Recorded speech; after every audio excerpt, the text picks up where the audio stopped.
So IT companies A course నేర్చుకున్న వాళ్ళ కోసం వెతుకుతున్నాయో తెలుసా మీకు అసలుకి?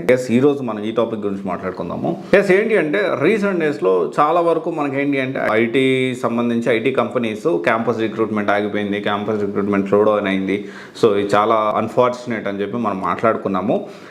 కానీ ఇప్పుడు ఐటీ కంపెనీస్ అయితే క్యాంపస్కి వెళ్తూ ఉన్నాయి. అయితే ఐటీ కంపెనీస్కి క్యాంపస్కి వెళ్ళే విషయం మనం మాట్లాడుకోవాల్సిన అవసరం లేదు కదండి. ఎలాగో వెళ్తారు, వాళ్ళు జాబులు తెచ్చుకుని చదువుకుంటారంటే ఇక్కడ మనం అర్థం చేసుకోవాల్సిన విషయం ఏంటి అంటే ఐటీ కంపెనీస్ క్యాంపస్కి వెళ్తున్నాయి, కానీ ఎవరిని రిక్రూట్ చేసుకోవడానికి వెళ్తున్నాయి మనం తెలుసుకోవాలి. ఎందుకు తెలుసుకోవాలండి? మనం ఎవరిని రిక్రూట్ చేసుకోవడం మనం ఎందుకు తెలుసుకోవాలంటే ఇక్కడ అసలు వాళ్ళు ఏ స్కిల్స్ ఉన్న వాళ్ళని వాళ్ళు అక్వైర్ చేసుకోవాలనుకుంటున్నారు. ఇంకో హైలైట్ విషయం ఏంటి అంటే ఈ అక్వైర్ చేసుకున్న వాళ్ళని కూడా ఎక్కువ శాలరీతో, నార్మల్ రేంజ్ 4 lakhs 5 lakhs కంటే 9 lakhs 10 lakhs ఈ రేంజ్లో అంటే శాలరీ రేంజ్ అనేది మినిమం ఇస్తాము అని చెప్పి ప్లాన్ చేసుకుంటూ ఐటీ కంపెనీస్ క్యాంపస్లకు వెళ్తున్నాయి. ఇదంతా కూడా మనం తెలుసుకోవాలి. ఎందుకంటే ఏ కోర్స్ నేర్చుకుంటే అసలు వాళ్ళకి ఏ స్కిల్స్ చూస్తున్నారో మనం తెలుసుకుంటే ఓపెన్ మార్కెట్లో కూడా మనం ప్లాన్ చేసుకోవడానికి అవకాశం ఉంటుంది, రైట్? అయితే ఇక్కడ మనం చూసుకుంటే ఇది మళ్ళీ మనం 2025 బాగుంటుంది అని చెప్పడానికి ఇది ఒక అడిషనల్ ప్రూఫ్.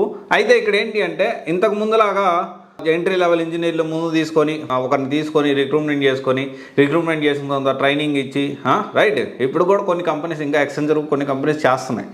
సో మా సిస్టర్ కూడా దీని ఇట్లా అంటే డైరెక్ట్గా ఆల్రెడీ కొంత సబ్జెక్ట్ తనకు నాలెడ్జ్ ఉంది, జావా నేర్చుకుంది, కానీ క్యాంపస్లో తీసుకున్న తర్వాత ఎక్స్టెన్షన్ మళ్ళీ ఇప్పుడు ట్రైనింగ్ ఇస్తూ ఉంది. She is in Kolkata right now.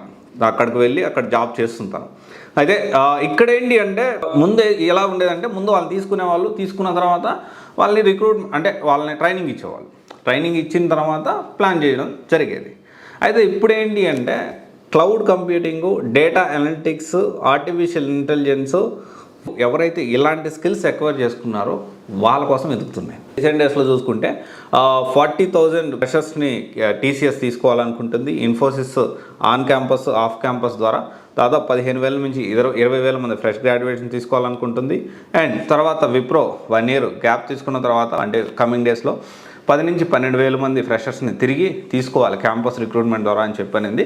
కానీ ఇక్కడ ఇంకొక విషయం ఏంటి అంటే మనము హై డిమాండ్ ఉన్న క్లౌడ్ కానీ, డేటా కానీ, AI కానీ, డేటా సైన్స్ కానీ వీటి మీద ఫోకస్ చేయడం ఎంత ఇంపార్టెంటో ఇక్కడ ఇంకొక పాయింట్ కూడా వాళ్ళు హైలైట్ చేశారు, which is about cut off recruitment process అనేది ఇంకా కఠినతరం, ఇంకా టఫ్ చేయబోతున్నారు. అంటే ఎంత కాంపిటీషన్లో ఎంత ఫిల్టర్ చేసి వాళ్ళకి ఎవరిని తీసుకోవాలో వాళ్ళకి చాలా క్లారిటీ అనేది వాళ్ళకు ఉంది ఇప్పుడు. మనకి ఎవరిని ఏం నేర్చుకుంటే మనకు త్వరగా జాబ్ వస్తుంది, మనం ఎంత బెటర్గా ఉంటే మన పోర్ట్ఫోలియో ఎంత బిల్డ్ చేసుకుంటే అంత త్వరగా మనకి జాబ్ వస్తుంది అనే విషయాన్ని మనం అర్థం చేసుకోవాలి. ఇక్కడ ప్రతి ఒక్క స్టూడెంట్ మీరు యూట్యూబ్లో ఇప్పుడు వీడియో చూస్తున్నప్పటికీ గుర్తుపెట్టుకోండి, మీకు ఫేస్బుక్, ఇన్స్టాగ్రామ్లో అకౌంట్ ఉన్నా లేకపోయినా లింక్డ్ఇన్లో మాత్రం జీవితానికి సంబంధించింది లింక్డ్ఇన్లో అకౌంట్ అనేది మెయింటైన్ చేయండి. మీరు చేసే ప్రతి పనిని స్నాప్ పెడతారు కదా, నేను టిఫిన్ తింటున్నా, నేను బయటకు వెళ్తున్నా, నేను ఎయిర్పోర్ట్కి వెళ్ళాను, లేకపోతే నేను KFCకి వెళ్ళాను, లేకపోతే నేను మెక్డానల్డ్స్కి వెళ్ళాను, లేకపోతే నేను ఇంకొక CCDకి వెళ్ళాను, లేకపోతే నేను బయటకు అటు తిరుగుతూ ఉన్నాను, వాడికి వెళ్ళాను, వీడికి వెళ్ళాను అని చెప్పి స్నాప్లు పెడతారు కదా. మంచి విషయమే, అందరూ తెలుసుకోవడంలో అది మంచి విషయం, చెడ్డ విషయం అది మీ ఇష్టం. కానీ దాని బ్యాడ్ థింగ్ ఏం కాదు. మీ ఫ్రెండ్స్కి ఏదో మీరు షేర్ చేసుకోవాలనుకుంటున్నా నేను చేస్తున్నాను అని దగ్గర వాళ్ళకి అది వేరే విషయం. మంచి విషయం అని నేను చెప్పలేను, అది ఎవరిష్టం వాళ్ళది. ఇంకోటి అదే సేమ్ టైం అదే పనిని అదిగో నేను ఈ ప్రాజెక్ట్ చేస్తున్నా, అదిగో నేను ఇది చదువుతున్నా, అదిగో నేను ఈ జర్నల్ రాశాను, అదిగో లేకపోతే నేను వర్క్ చేశాను, అదిగో నేను ప్రోగ్రామ్ రాస్తే ఎగ్జిక్యూట్ చేస్తే ఎలా వచ్చింది, నా ఫస్ట్ ప్రోగ్రామ్ ఎలా ఉంది, నా కాలేజీలో ఇలా జరిగింది, ఇలా ప్రొఫెషనల్కి సంబంధించిన కెరియర్కి సంబంధించిన లింక్డ్ఇన్లో మీరు యాక్టివ్గా ఉండడం అస్సలు మర్చిపోద్దు.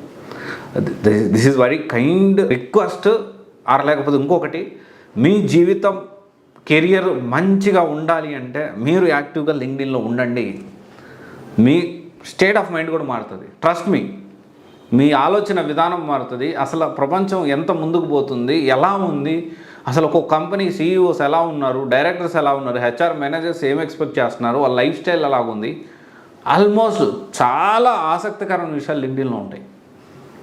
So please try to be active in LinkedIn other than social media. దానికంటే కూడా దీంట్లో యాక్టివ్గా ఉండడానికి ప్రయత్నం చేయండి. ఆ పోర్ట్ఫోలియో మీకు బిల్డ్ అయిందంటే ఖచ్చితంగా ఇట్ విల్ హెల్ప్స్ యూ, చాలా హెల్ప్ అవుతుంది. ఏదైతే మార్క్ మై వర్డ్స్ గుర్తుపెట్టుకోండి. ఎందుకంటే రీసెంట్ డేస్లో డేటా సైన్స్ జాబ్ వచ్చిన వాళ్ళు మనం ఇంటర్వ్యూ చేసాము. అండ్ అంతకుముందు చూసుకుంటే లింక్డ్ఇన్ ఏదైతే వర్కింగ్ ప్రొఫెషనల్స్ కూడా మనం ఇంటర్వ్యూ చేస్తున్నాం. మేనేజర్ లెవెల్ కానీ లేకపోతే మేనేజర్ లెవెల్లో వర్క్ చేసిన వాళ్ళు, టీమ్ లీడ్ పొజిషన్లో ఉన్న వాళ్ళు, మల్టిపుల్ వాటి మీద మనము వీడియోస్ చేస్తున్నాము, ఇంటర్వ్యూస్ తీసుకుంటున్నాము. నా ఇన్ఫర్మేటివ్ వీడియోస్ మీకు మనకు ఛానల్లో అప్డేట్ చేస్తూనే ఉన్నాం. అందరితో మాట్లాడిన తర్వాత నాకు చాలా ఈ లింక్డ్ఇన్ యొక్క ఆవశ్యకత ఏంటి, దాని యొక్క ఇంపార్టెన్స్ ఏంటి అనే విషయం నాకు అర్థమైంది. ఓకే, మీరు కూడా అర్థం చేసుకోండి. Thank you. This is Raj signing off.